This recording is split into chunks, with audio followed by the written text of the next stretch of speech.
നമസ്കാരം, കേരള പെറ്റ്സിന്റെ പുതിയൊരു വീഡിയോയിലേക്ക് നിങ്ങൾക്ക് സ്വാഗതം. ഞാൻ ശ്രീജിത്ത്. ഞാനിന്നിവിടെ പറയുന്നത് നമ്മൾ ഫിഞ്ചസിനെയും മറ്റ് പക്ഷികളെയൊക്കെ അടവെച്ച് വിരിയിപ്പിച്ച് കുട്ടികളെ ഇറക്കുന്ന സമയത്ത് നമ്മൾ എന്തൊക്കെ കാര്യങ്ങളാണ് ശ്രദ്ധിക്കേണ്ടത്, പേരൻസിനെ എങ്ങനെ ട്രീറ്റ് ചെയ്യണം, കുട്ടികളെ എങ്ങനെ ട്രീറ്റ് ചെയ്യണം, എങ്ങനെ നല്ല എന്തെങ്കിലും മരുന്ന് കൊടുക്കേണ്ടതായിട്ടുണ്ടോ എന്നതിനെ പറ്റിയൊക്കെയാണ് ഇന്ന് ഈ വീഡിയോയിൽ പറയും. മറ്റ് പെറ്റ്സിനെയും വളർത്തുന്നവർക്ക് ഉപകാരപ്പെടുന്ന തരം വീഡിയോകൾ നിങ്ങൾക്ക് കാണുന്നതിനും അതിനെക്കുറിച്ചുള്ള അഭിപ്രായങ്ങൾ പ്രകടിപ്പിക്കുന്നതിനുമായിട്ട് ഈ ചാനൽ സബ്സ്ക്രൈബ് ചെയ്ത് ഞങ്ങളെ സപ്പോർട്ട് ചെയ്യും. വീഡിയോയിലേക്ക് വരികയാണെങ്കിൽ, നമ്മളിപ്പോൾ ഫിഞ്ചസിനെയോ ഇല്ലെങ്കിൽ ലവ് ബേർഡ്സിനെയോ വളർത്തുകയാണ്.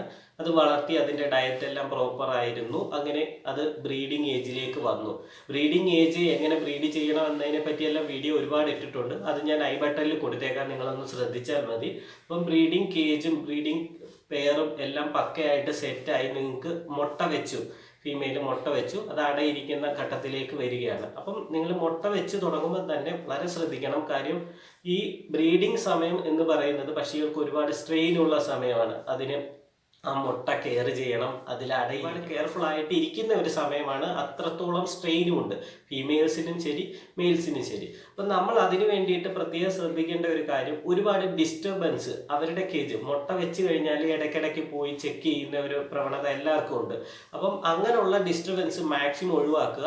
ഒരുപാട് പേരെ ഇപ്പം കേജിൽ നിങ്ങളാണ് റെഗുലറായിട്ട് പൊയ്ക്കൊണ്ടിരിക്കുന്നതെങ്കിൽ പെട്ടെന്ന് മുട്ട വെച്ച് കഴിയുമ്പോഴത്തേക്ക് വേറെ ആൾക്കാരുടെ അടുത്ത് പറഞ്ഞ് ഇത് മുട്ട വെച്ചിട്ടുണ്ടെന്നൊക്കെ പറഞ്ഞിട്ട് നിങ്ങൾ കൊണ്ടുപോയി കാണിക്കുന്ന ഒരു ശീലം ഉണ്ടായിരിക്കും പലർക്കും. പക്ഷെ അതൊക്കെ ഒരു ഡിസ്റ്റർബൻസ് ആണ് ബേഡ്സിന്. പുതുതായിട്ടുള്ള ആൾക്കാരെ കാണുമ്പോഴത്തേക്ക് ഇവർക്കൊരു പേടി വരാനേ പാടില്ല. പ്രത്യേകിച്ച് മുട്ട വെച്ച് അടയിരിക്കുന്ന സമയത്ത് ബേഡ്സിന് പേടി, ഭയം വരാൻ പാടില്ല.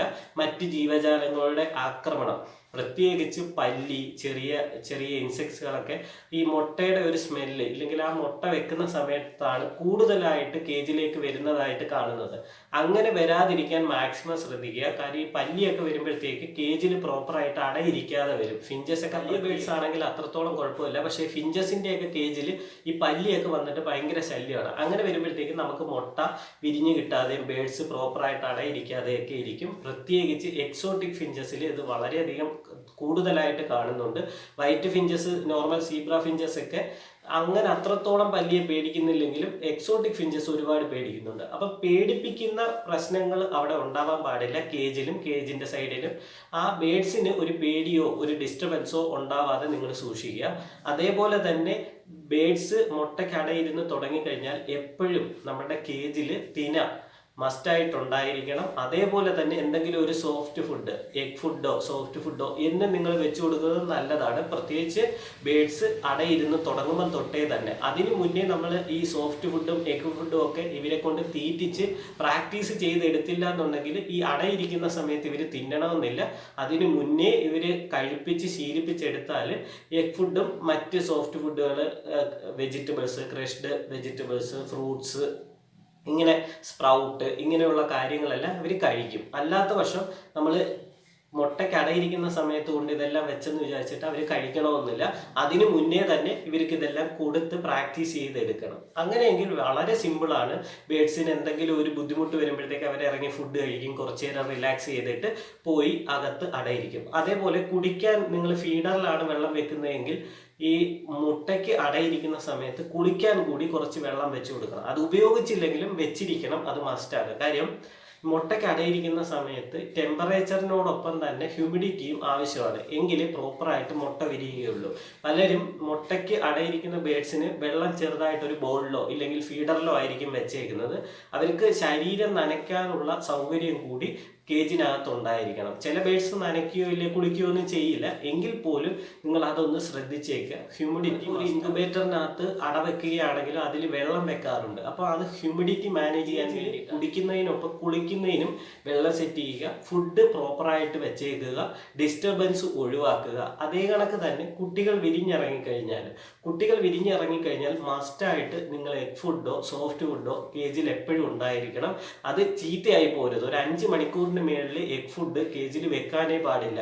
അങ്ങനെ വെക്കുകയാണെങ്കിലാണ് ഈ ഡയറിയ, വയറ്റിന് പ്രോബ്ലംസ് ഒക്കെ ഉണ്ടായിട്ട് കുട്ടികളും ചത്തുപോകും. ചിലപ്പം പേരൻസ് വളരെയധികം സിക്കായി പോകും. കാര്യം ഈ ഫുഡ് പേരൻസ് ആയിട്ടുള്ള ഫീമെയിൽ ആണെങ്കിലും മെയിൽ ആണെങ്കിലും അവർ കഴിക്കുക എന്ന് വെച്ച് കഴിഞ്ഞാൽ അവരുടെ വയറ്റിനകത്തോട്ടായിരിക്കത്തില്ല അത് പോകുന്നത്. അതിൻ്റെ ആ ത്രോട്ടിൻ്റെ ഒരു പ്രത്യേക അറയിൽ പോയി അത് ഒരു സെമി ഡൈജസ്റ്റ് ആയതിനു ശേഷം ബോൾ രൂപത്തിലാക്കിയാണ് ഇത് കുട്ടികൾക്ക് ഫീഡ് ചെയ്യുന്നത്. ആ സമയത്ത് ഇവർക്ക് എത്രത്തോളം സ്ട്രെയിൻ ഉണ്ട്, അവർ കഴിക്കുന്ന ആഹാരം കഴിക്കണം, അതേപോലെ ഈ കുട്ടികൾക്ക് വേണ്ടിയിട്ടും ഇവരാണ് ആഹാരം ഒരു സെമി ഡൈജസ്റ്റ് ചെയ്തിട്ടാണ് കുട്ടികൾക്ക് ഫീഡ് ചെയ്യുന്നത്. എങ്കിലേ അത് പ്രോപ്പറായിട്ട് കുട്ടികൾക്ക് ഫീഡാവും. നിങ്ങൾ ചെറിയ കുട്ടികളെ ശ്രദ്ധിച്ചു കഴിഞ്ഞാൽ അതിൻ്റെ ത്രോട്ടിൽ അത് ഒരു ബോൾസ് കണക്കിരിക്കുന്നതാണ്, അതിൻ്റെ ക്രോപ്പാണ് അത്. അതിനകത്ത് പോയി നല്ല കണക്ക് ഫുഡ് ഇങ്ങനെ ബോൾസ് ആയിട്ടിരിക്കുന്നതാണ്. അത് പേരൻസ് ഫീഡ് ചെയ്യുന്ന ഫുഡാണെങ്കിൽ അങ്ങനെ ആയിരിക്കും. അതല്ല നമ്മൾ ഹാൻഡ് ഫീഡ് ചെയ്യുകയാണെങ്കിൽ ഹാൻഡ് ഫീഡിങ് ഫോർമുലകൾ തന്നെ യൂസ് ചെയ്യുക.